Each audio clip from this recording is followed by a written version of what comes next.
welcome. Thank you. Colorado Springs. Awesome. Thank you. Nice to meet you. Nice to see you. I'm going to start now. Usually I wait a little bit. I leave a bit of a cushion because we usually have about 40, 40-ish or so attendees or participants or registrants, I should say. And so what ends up happening is that, they kind of come as we go and as we're moving along, which is totally the case in this way as well. But because there's a lot to cover here and I do have something right after this, I'm going to start now. So we're going to chat a little bit now about some things, but give me 1 second. Let me just pop out of some of these little windows in front of me. As is the case, I'm going to ask everybody to keep their microphones muted, and we will have time for Q&A and some discussions later on. But I'll officially get started and let us begin. So welcome, everybody. My name's Dina D'Alessandro. Thanks for joining again. Another one of our monthly wellness webinars this month. Before I go into my introduction in full, but this month is very special and near and dear to my heart because this is National Nutrition Month, which is a dietitian's favorite month.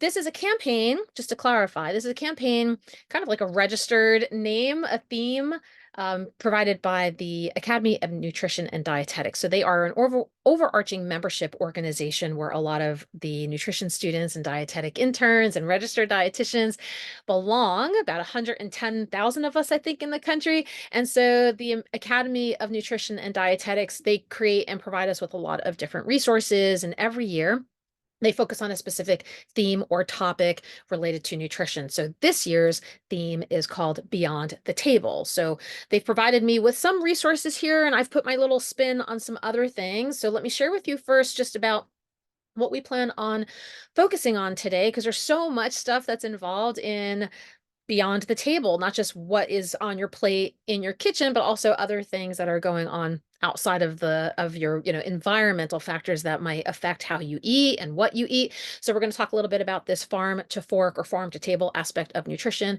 Food safety and storage practices we'll discuss as well. We'll also talk about the various ways that we eat, both behaviorally, location wise, and we'll also talk about sustainable measures, what that means to take sustainable measures when it comes to the foods that you eat, the choices that you make, and how to decrease food waste.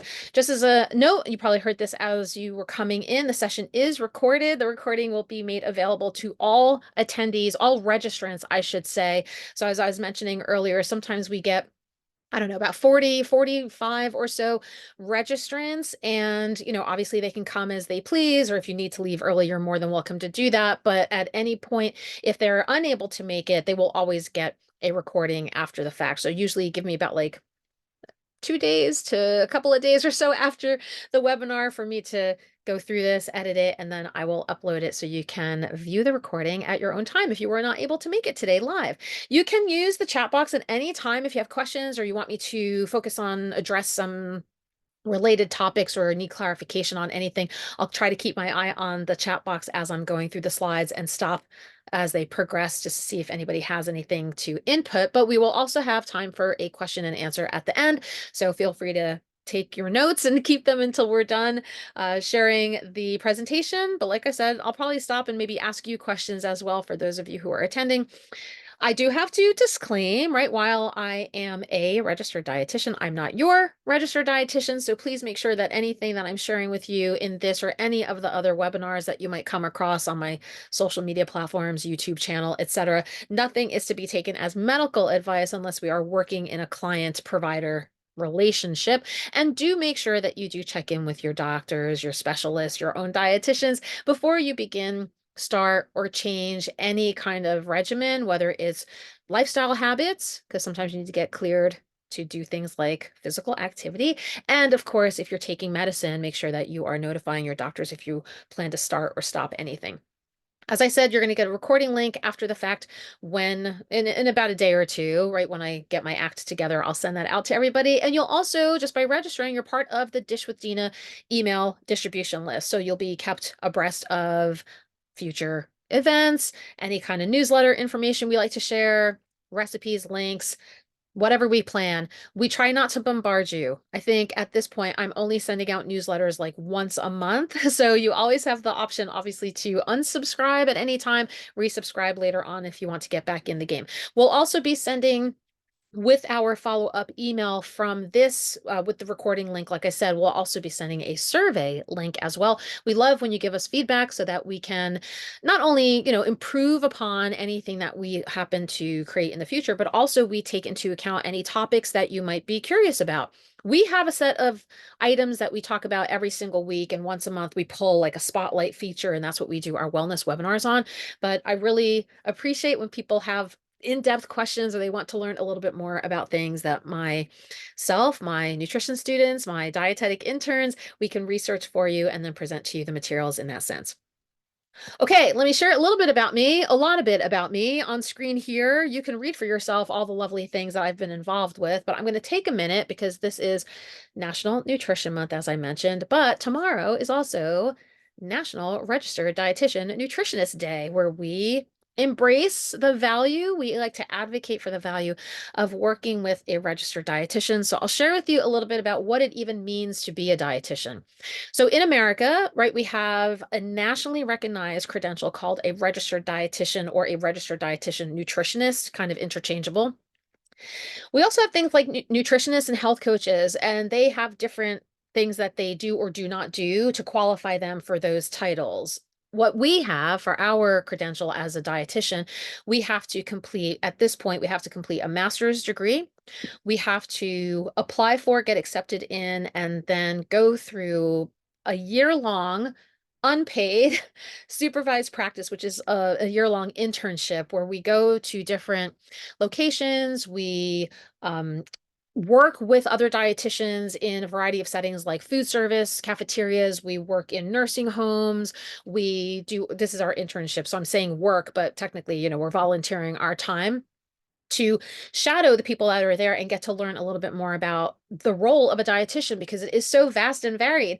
We do research, we do public school stuff, we do public health stuff. So a lot of stuff goes into that. And then after you're done with your year-long internship, which I think it's about 1,200 hours from start to finish, we get a verification statement that says now we've completed our criteria and we're now able to sit for a national board examination. That's a 2.5 hour exam, which we have to pass. And then that credentials us as being a dietitian. Once we're officially a dietitian, we can kind of hit the ground running in whatever we want to do, whether we work in hospital settings or like me, I do stuff like this. And I also have a private practice where I see my own patients through either self-pay measures or I also take some insurance as well. So a variety of different things we can do. But every 5 years, we have to maintain our credential by continuing education. So we have to attend conferences, or we have to attend webinars like this, or we have to maybe go back and get certified in certain things, or extend our knowledge and keep up with research and current trends, etc. So there's a lot that goes into it. And then we also have to abide by each individual state's laws. So for instance, if I were to see you as my own patient, right, if I was seeing you for nutrition counseling, I could see you here in New York because that's where I live and work. I could also see you in New Jersey because I am licensed there as well. And there are a couple other states across the country. I can't remember off the top of my head. I want to say like Michigan and maybe Arizona. I can't remember that do not have hard, fast credentialing regulations for a dietitian. So if I want to work with my patients, I could work with them if they are in those states or if they are in the states that I am in. Anything outside of that, I have to go get credentialed or licensed in that state as well. So the national title of registered dietitian is just allowing me to do my scope of practice, but then each individual state has their own rules and regulations. So there's where it differs a little bit from health coaches and nutritionists, especially if they're not going through the proper credentialing service, because quite literally, those are not what are called protected titles. So anybody can call themselves certain things. It just depends on how much they are working with somebody in the scope of like the medical world and like a clinical setting, or working with people who might have chronic diseases, taking lots of medication, have eating disorders where they might not be very qualified to understand the scope and the nuances of that. And so therein lies my education to you that if you're working with a dietitian, health coach, nutritionist, just make sure that they have the qualifications and the credentials so they're not doing more harm than good. Okay, let's move on to our discussion. So we're kicking this off with talking about the farm to fork aspect, where our food comes from. And I do want to say here too that depending on where you live, depending on the money you have, depending on whatever you have access to in your home of how you bring and purchase food or make food, there's no shame in the game. Whatever works for you. We're just trying to teach a little bit more about the language that's used around some of the things like seasonal food, locally grown, organic food. So just want to give you some insight into that discussion. So anything that's seasonal, so let's use America as an example, right? Right now we're technically still in winter slash moving into spring. And so we're talking about food that is naturally available right now in crop formation, right? So the farmers are growing certain things, and there are definitely things that are available year round, or there are things that are also put in storage. So they have large warehouse storage capacity that they'll take seasonal food from the farms and they'll store it into something that is temperature controlled there. So this can vary the flavor, the freshness, the nutritional value, depending on how quick you get it from right out of the ground into your mouth. But also sometimes, and I'll share a little bit more about this later in the slides, that some of the food that is currently grown seasonally, locally, whatever the case may be, if it's flash frozen or stored really quickly, it still can secure a high nutritional value to that. So I'll share a little bit more about that coming soon, and I'll tell you what to look out for if you are going for frozen and canned foods. But if you're buying seasonal foods, so things that are in season, right? So I said this is New York State. We have like I think apples right now, but like in Florida, oranges are available. We don't grow oranges here. So there's also a local aspect to that as well. What is going to be viable in the confines of our temperature, our soil, our environment? When you're buying seasonal and when you're buying local, so if you're going to a farmer's market, or if you're going through on the bottom right there, something like a community supported agriculture program, which is a CSA or a farm share, where you pay a price and you go and pick up, once a week, you pick up a bag of produce. Sometimes they'll throw things in there like eggs or dairy, cheese, etc. Maybe they do fish if that's something that they are farming here as well. And if it's a little bit too expensive for your taste, you can maybe go in on it with a partner, with a tenant, whoever, family member. You can kind of share and split that farm share up. You can also get seasonal, local grown, farm fresh foods from restaurants and grocery stores who are kind of committed to supporting their local farmers. So maybe you don't have a green market in your neighborhood, but you do have a grocery store that buys directly from the farmers, and they'll have maybe a section saying locally grown, or this is from so and so our orchards. So keep that in mind when you are shopping around. Of course, we always try to say it makes sense. It's going to be a little bit more pricey because they have to go through a lot of different avenues to get their food to us, of being especially a small farmer versus something like a large bulk mass produced type of food item. If, depending on where you live, you could also grow your own fruits and vegetables at home. Herbs and lettuces are a little bit easier to do on windowsills. You could obviously look this up or go to sometimes like hardware stores, or obviously florists would also be useful to learn a little bit more about what can grow in your area. So if you have a small apartment or a large home, a backyard area that you can plant things in, consider maybe doing something like that. And you can pick and choose the things that you have taken apart in growing and use that as part of your meals. Tomatoes, peppers, and strawberries tend to be a little hardier. They could be more viable in different environments.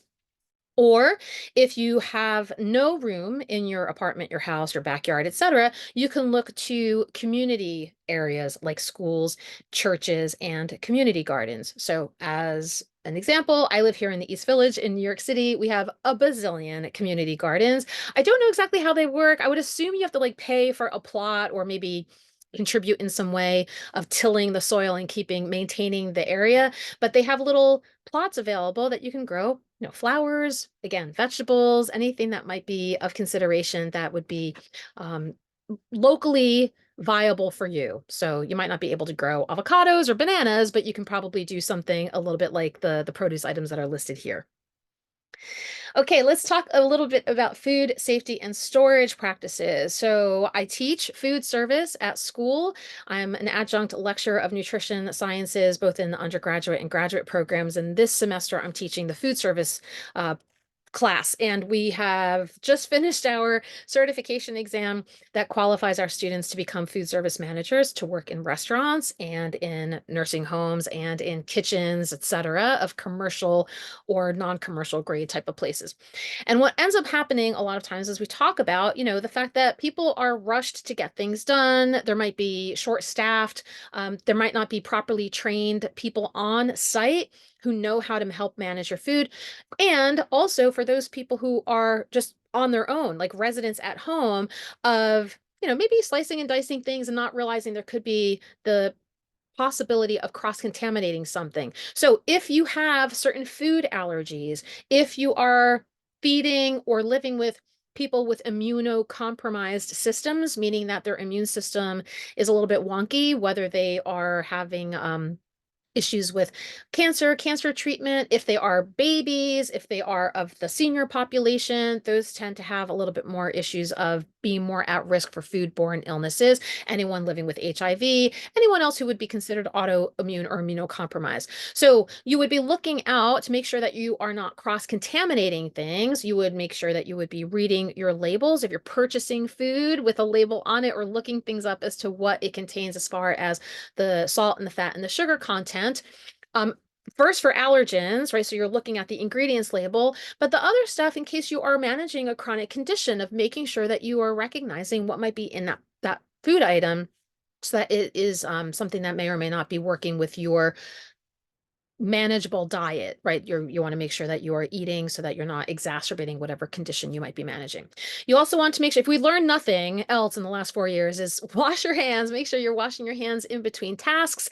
If you're touching a doorknob and then going to slice up some fruit and vegetables, please make sure you're washing your hands. If you're cutting raw chicken, please make sure you're washing your hands, and make sure you're also cleaning and sanitizing your surfaces. If you're wearing slicing or kitchen grade gloves, like latex gloves, make sure you're changing those out after tasks as well, so that you don't end up cross-contaminating anything.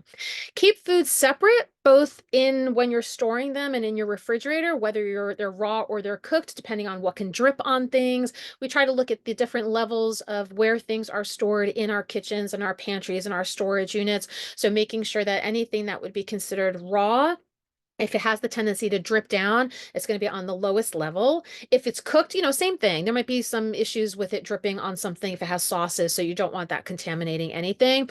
If you're keeping, I would say more like non-perishable items in your pantry or your cabinets, you don't necessarily want to keep them next to things like chemical cleaners or sanitizers, because you don't want any cross-contamination in that too.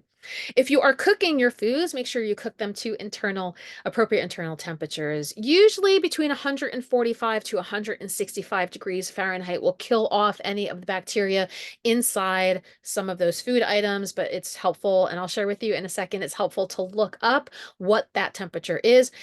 And this is taken into consideration that, there are definitely people who like their runny eggs. There are definitely people who like to eat their steaks rare or less than medium rare. So just realize that if you do not cook into the internal temperature, you are just putting yourself a little bit more at risk for foodborne illnesses. So obviously you're taking that into consideration before you make your decision.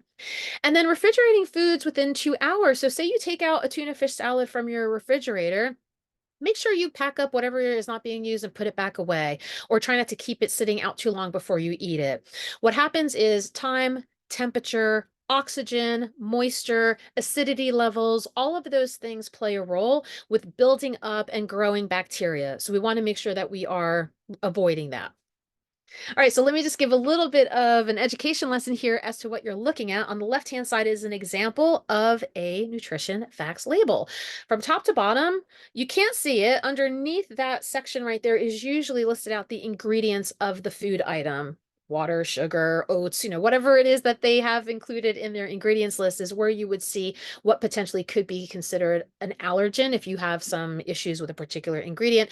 And they'll also make note on it, on the thing, that it'll say this food item was manufactured in a facility that also has peanuts available in it. So there could potentially be some issues with cross-contamination. And then you, as the educated consumer, can make that decision as to whether or not you want to purchase that food or look for something else that might be a little bit more appropriate. In the body of what you're looking at there, you have the total fat, you have the cholesterol, you have the sodium, you have the carbohydrates, you have the added sugars. So those are things too that if you, your doctor, your dietitian have discussed what food items you might want to, or what I should say, in this case, what are called macronutrients that you might want to avoid, or what ingredients you might need to limit, depending on your own condition, your own chronic condition, then that's where you would be taking a look at that. So as an example, right, if I were to eat, a serving of this particular food item, it contains 8 grams of 8 grams of total fat, 1 gram of saturated fat, and 0 cholesterol. So that's great. If I have like issues with high fat issues or cholesterol issues, not so much of a concern. If I'm dealing with something like hypertension, and my doctor and my dietitian have told me to be mindful of how much sodium I have in something, well, then I can look at this and say, okay, so that's 160 milligrams of sodium. In the grand scheme of things, that might not be that big of a deal, but if I'm eating a lot of consistently high sodium type of foods, that's going to add up over the course of the day. Or if I eat more than the, recommended portion of what this particular food item is, then that's going to double or triple the amount of sodium that is in that. So again, just being educated as to what we are taking in and making the decisions that are right for us. On the right-hand side, we have the top 9 food allergens in the United States. We welcomed in sesame about 2019, I think it was. It was entered into our food system as one of the major food allergens. So here again, you're looking for packaging that might disclaim this, or if you have an allergy, you're asking when you eat something, when you pick something up that doesn't have a label on it, does this contain or is there a cross-contamination concern, so that you can, again, make the best decision for you. Okay, let's talk a little bit too about food labeling. This kind of gets a little confusing from time to time. Use by, best before, sell by date. All of these things are what the food manufacturer labels and what the food seller, the food vendor, is sharing with you. And then you, as the informed consumer, can say, okay, I'm probably going to eat this within a certain amount of time, so this meets my criteria as to it's not going to expire right by the time I get it home. Usually for non-perishable foods, the things that are canned or packaged goods, box goods that you can stick in your pantry, those will have a use by or sell or a best by date, and they don't have to be refrigerated usually until they are opened, where you're putting them away for storage after they've been opened up. And they're usually safe to eat. It says beyond the date as long as they're stored properly. Again, that's a very vague term. I would say ideally, if you have anything in your cabinets, like we've had conversations about this in previous webinars, try to rotate things, inventory what's in there, try not to have anything in there that's more than like a year old, just because it can get a little bit rancid, different properties, the chemical breakdown, depending on the container, you might not want to take a chance. But again, some of these things can last forever and ever if in need of war times or something, when we have to go into the depths of, or if we have, a blackout or something and we can't refrigerate our foods, these are things that can be used in that case. So I just always tend to say, try to inventory your foods at least once every few months, or whenever, you change your battery in your smoke alarms, like that's a good time to go through and inventory your food items. The sell-by date is a little bit different. That's on more of the perishable foods, the things that can go bad and usually need to be refrigerated. So this is okay to use a few days after that sell-by date, but make sure that it is properly stored. So it's an airtight container and it's temperature controlled in your refrigerator or your freezer. That said, if you are anything like me, I have parents who are immigrants. They came over, they escaped war issues and they came over here, and they didn't have a lot going on at the time. So they were, they had a food insecurity going on. So what I grew up with was, if there's mold on a bread, you just cut off that piece of the mold and it's okay to eat the rest of the bread or the piece of cheese or whatever it is. And I'm here to tell you, while I've survived that instruction, please don't take a chance like that. Okay. Please make sure, hopefully first, don't let your food get to that point. Make sure you're going into your refrigerator, rotating things out, storing things where it can be seen so you can utilize those things. If you do see mold or a smell on something or a sliminess on something, odds are that bacterial growth has already penetrated through that food item. So I would say please make sure throw that out. It's not worth getting food poisoning or anything worse, a bacterial or I should say foodborne illness. You don't want to take a chance like that. Okay, so let's talk also about eating leftovers. Some of us throw that stuff in there, take out whatever, and it's like 2 weeks in the refrigerator. I would usually say within 3 to 4 days, make sure you're eating your leftovers. So if you've been to some of my previous webinars, we talk about meal planning. Have an idea of what you're eating, what you're making, and then going through and having leftovers. You can use it up in different ways. If you're freezing something, there's also a tendency to have things become like freezer burned. So that could be after about 4 months' time, that starts kind of deteriorating the quality of whatever you have in your freezer. Some of you might know that already. I pulled out a bag of string beans that were half opened, right? So we used up the bag of string beans. They were frozen. I put them back in the freezer and I came back. I don't even know how long it was by the time I returned. Those things were not looking good at all. But you would think, oh, they're in the freezer, so they're being stored properly. Not so much. What I mentioned before, if you're storing foods in the pantry, make sure that the products that are going to, so first in, first out is what we call this, right? The products with the more recent expiration dates are closer to the front so that you're using those up first and then going back behind those. Anything that might spoil, make sure that that is placed in front of your refrigerator, your pantry, whatever. Just a side note on here, I mentioned in one of my past webinars, I did a little bit of a tour of my kitchen on Instagram once, and I have a very small apartment, and so our cabinets are right above our stove top, and we do not have an exhaust fan. We don't have a large size kitchen. So I try to make sure that I don't store anything that is going to be affected by that heat directly above the stove top. So the cabinets above that have like my plates and my um, canned goods, like things that wouldn't necessarily be affected if it was going to get too hot or steamy up there. So that's just a little side note as to making sure where you're placing things in like the temperature control zones of your apartment or home. Also, some of you might be used to like washing things, like slicing up a head of lettuce and rinsing it out, draining it, putting it in the spinner, and then sticking in the fridge. I would really recommend not doing that. Try to wait to wash any kind of produce before you are about to serve it, because that moisture can accumulate and promote bacterial growth and cause some foodborne illnesses there as well.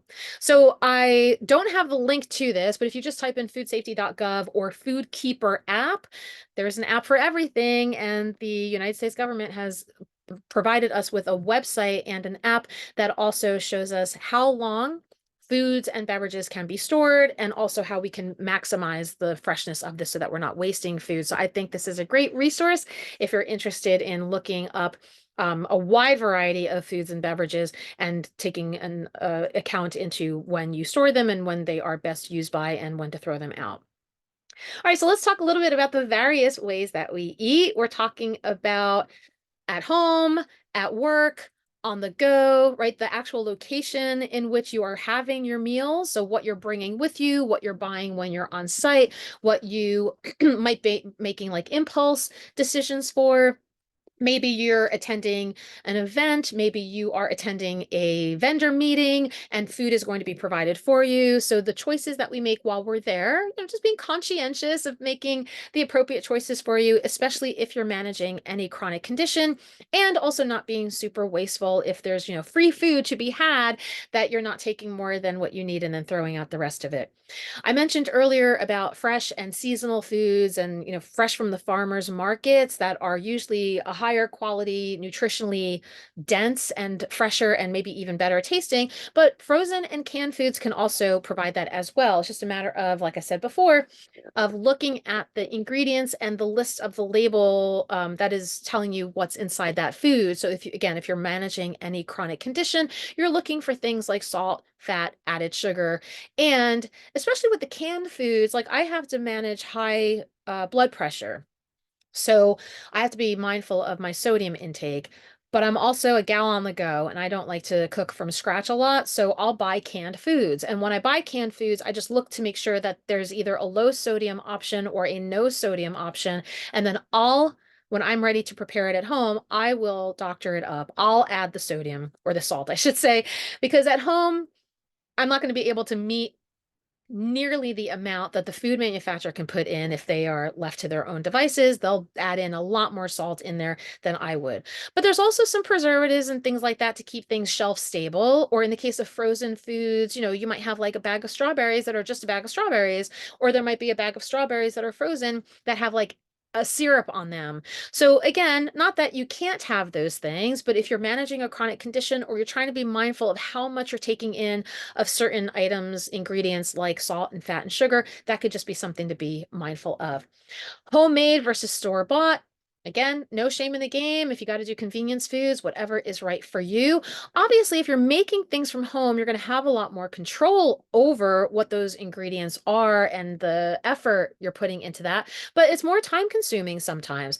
I tend to do some like semi-homemade things. Like I'll buy for my boyfriend, I'll buy a whole roasted chicken, and he can use that and split it up over the course of the week. For me, I'll buy a grilled salmon from, the deli counter or the heat and eat section from our supermarket, and then I'll use that either as a main dish or I'll shred it up and I'll use it in my salad or as a side dish of some sort. Or we'll buy like, from the salad bars, we'll buy like the string beans or the olives. So those are store bought, but they're still, to me, almost like homemade in a way because they're whole ingredients that then I can manipulate when I get home and I can doctor those up within, whatever it is that I'm making in a meal.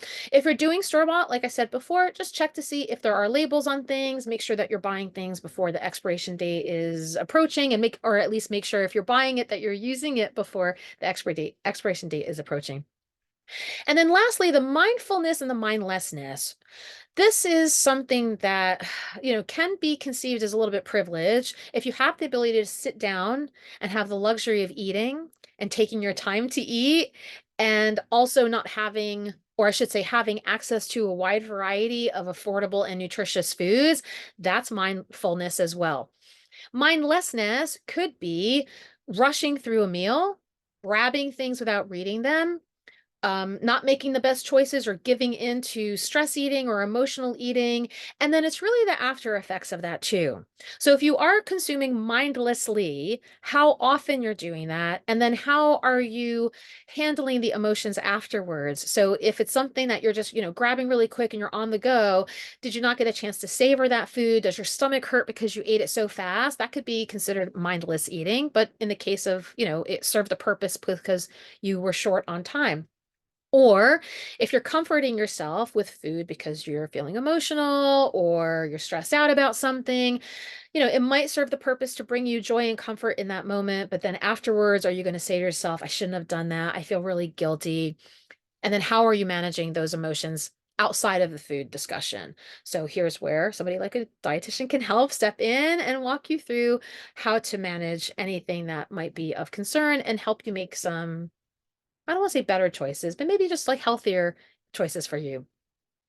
All right, so consider wrapping up some of this discussion that we just had in the previous slides, right? Consider the following here. If you're preparing foods at home, yes, the benefits are that you can control the ingredients, you control the amount of things that you put in it, and also including the portions of it. I think a lot of us that go out to restaurants get served a large amount of food and we feel obligated to eat it all, where at home you might be able to be more a little bit portion appropriate.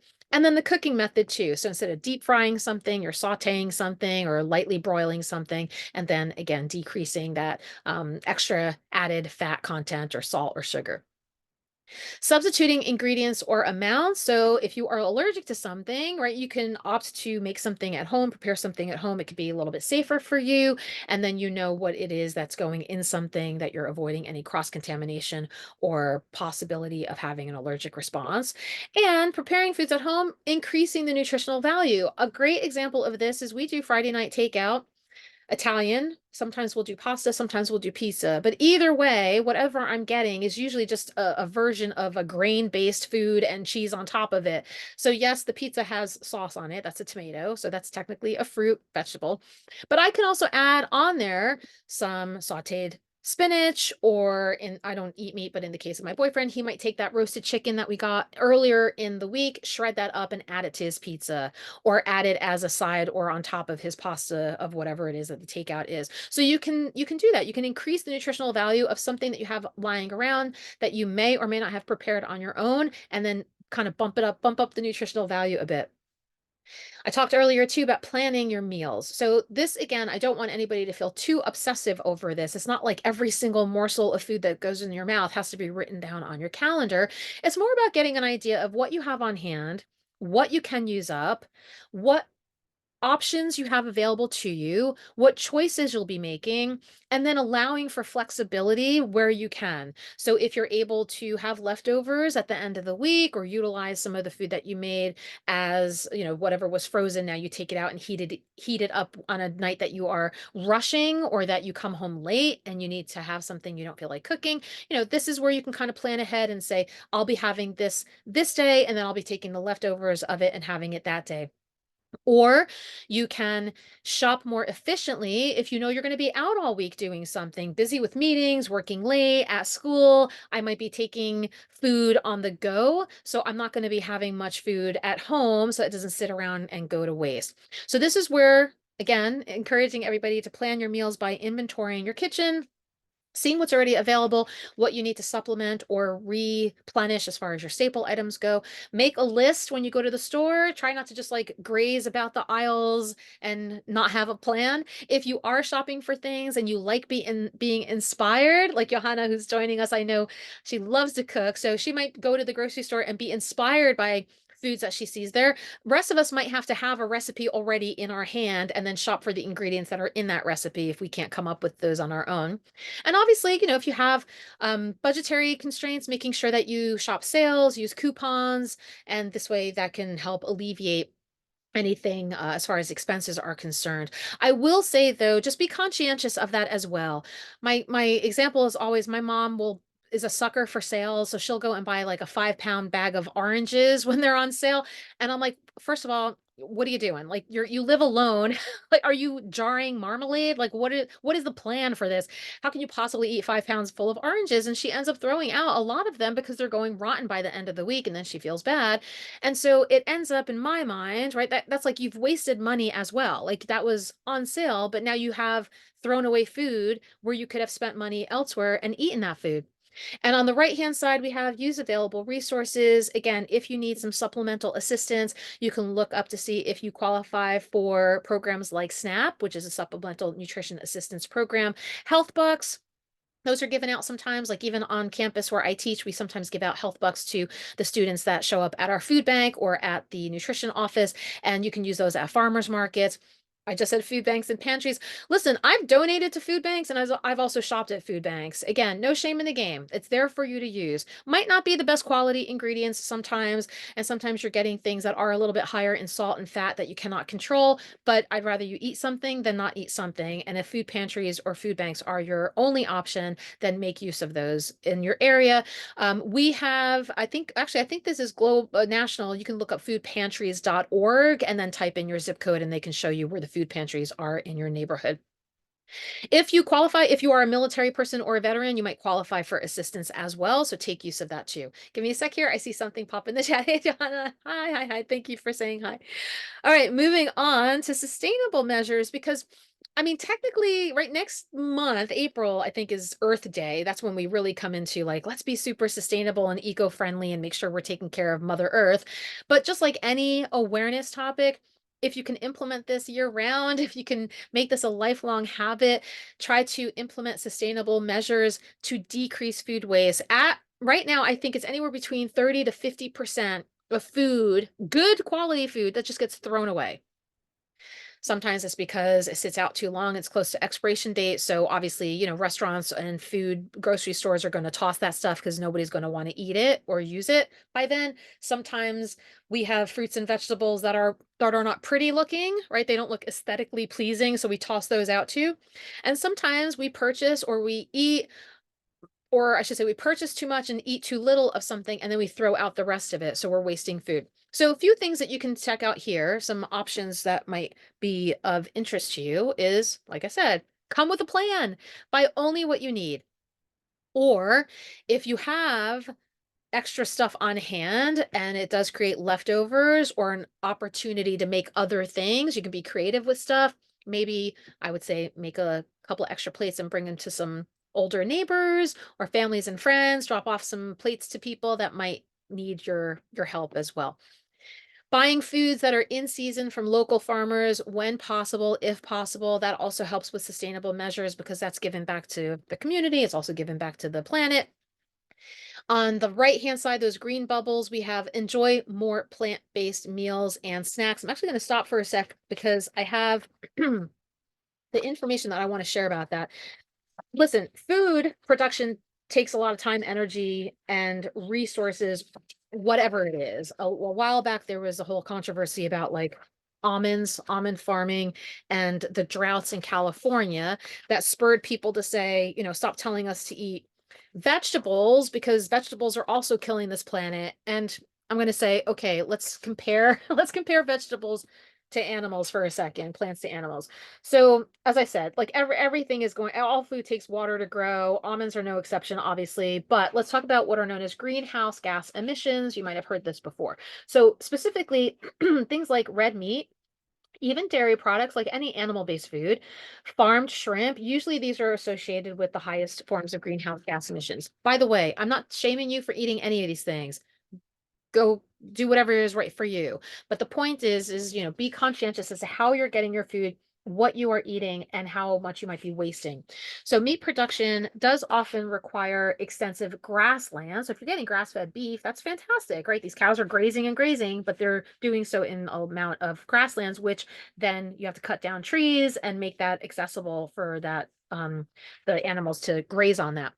That then releases carbon dioxide that is stored within the forest lands, right? So now we're chopping down trees and we're kind of like not making the best decisions there. Also, cows and sheep are known for emitting methane. So as they flatulate, right, as the gases come out of them, as they're digesting the grass and the plants, the things that they're eating, and sometimes there are grain-based foods that they're fed as well, then obviously their gases are getting out into the system and there's causing what's known as methane emissions.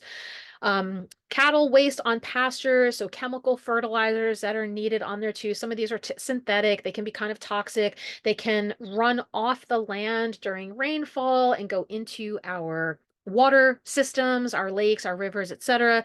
So, just being conscientious of that. Whereas some plant-based foods, whole grains, beans, etc., they generally use less energy, less land. They kind of replenish. They're known as like I forget the name of it, but they kind of like replenish and restore. Obviously, whatever's dropping from them is going to regrow in that sense, and they have lower greenhouse intensity or damage to the planet.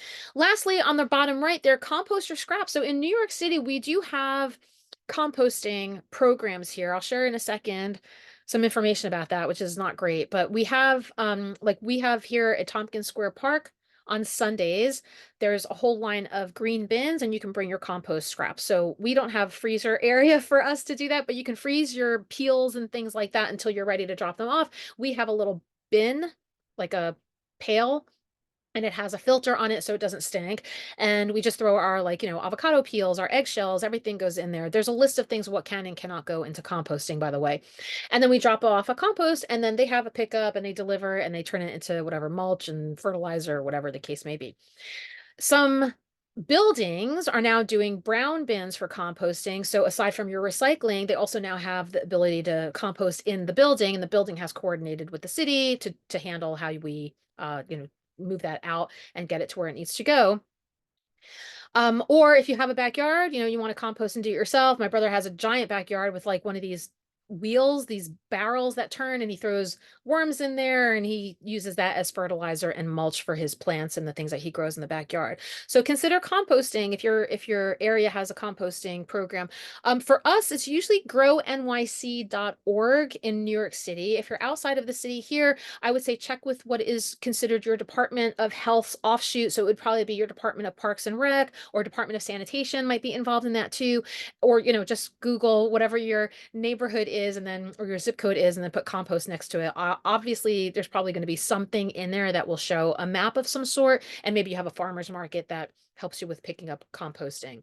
So what I'm going to share with you here, not the greatest news, but hopefully our voices will be heard. But I attended what was known as a teach-in. So I attended a presentation about composting in New York City, and they took us through this timeline of basically like the last 20 years of how they have been trying to develop this program. And it has to be funded in some way. I mean, those bins cost money, and the people, some of them are volunteering, but then you have truck drivers, like they have to be licensed and, certified to drive a truck to pick up those bins and deliver them to someplace. And then you have to have the place, you have to have the place that drops things off and processes that compost to turn over into whatever it's going to be distributed as fertilizer or whatever the case may be, or used within the community. And so it was a little bit disheartening to hear, unfortunately, in New York City, that a lot of, what the efforts to like greenify our city, because we have a lot of green spaces here, but it is also known as the concrete jungle, and there's a lot of like toxic fumes from the buses and the cars that go in and out of here, that you would think there would be funding aplenty for programs like this, but unfortunately, no. We ended up finding out that our mayor had planned to cut full funding of the program and forcing more like volunteers instead, but it's not possible to do that. So the people who presented this had some options to come up with. They gave us, petitions to sign. They showed us a variety of different organizations in our local community of how we could help, or if we know how to make donations. But again, everybody's got to really buy into it in order for it to be sustainable as a business model. So I just wanted to share that with you, because even you, as the sole resident, the community member, thinks that you're doing your part and everything's great. But on the opposite end, is it a money-making thing for your, commission, for your community board, for your advisory panel, your administrators? If they see no value in it, then that could be cut in funding. So I just wanted to share that. It's kind of like wah wah, not to bring this whole thing down. So think about some of the things I shared with you today. What are things that you're currently doing that you think might be useful? What are some things that you could improve upon? Like, are there any other things, if you're cutting down on maybe food waste, like, I should be better at planning my meals. I should be better at making more informed decisions. I should be better at not throwing away food. Think about some of the things that you might want to do going forward. I'll give you a second to think about that. If you feel like putting it in the chat, you can. While you're thinking about that, I'll just share with you a couple of things that are in the hopper on my end that have nothing to do with sustainable food habits, but I've been kind of promoting my services for a while. I'm really trying hard to get these online courses up and running. If people cannot work with me one-on-one, I want to give them a platform that they can go and look up information that is like dietitian approved. So the goal here, and if you're interested in this, you're part of my newsletter, so you can see when it's coming, that if you're interested in it, you can learn more about this. I'm trying to make it affordable. A lot of times when I see not just dietitians, but really anybody in kind of like the social media space pitching a service like this or a program like this, they're in the hundreds or thousands of dollars. And I just cannot stomach having to charge that much, because the people I want to work with can't afford that much. They just can't. I can't either. So I'm sticking around the $28 range. And what the goal is here is that if you've recently been diagnosed with something, or know somebody who is at risk for being diagnosed with something, odds are your doctor is meeting with you for 15 minutes, giving you the diagnosis and sending you on the way. Or they're handing you a piece of paper saying, don't eat this anymore. And you're like, that's not helpful. So I've had years, 6 years, I think we've been working on this with my interns, where we've researched so many different conditions, chronic conditions, but also things like meal planning, right? Like, I want to get better at meal planning. I want to be a savvier supermarket shopper. And we put together these courses, and they're like weekly modules. So they're self-paced. You pay $28. You have access to them for about 2 months. They're supposed to be just 4 weeks, but I figured let's give you 8 weeks instead.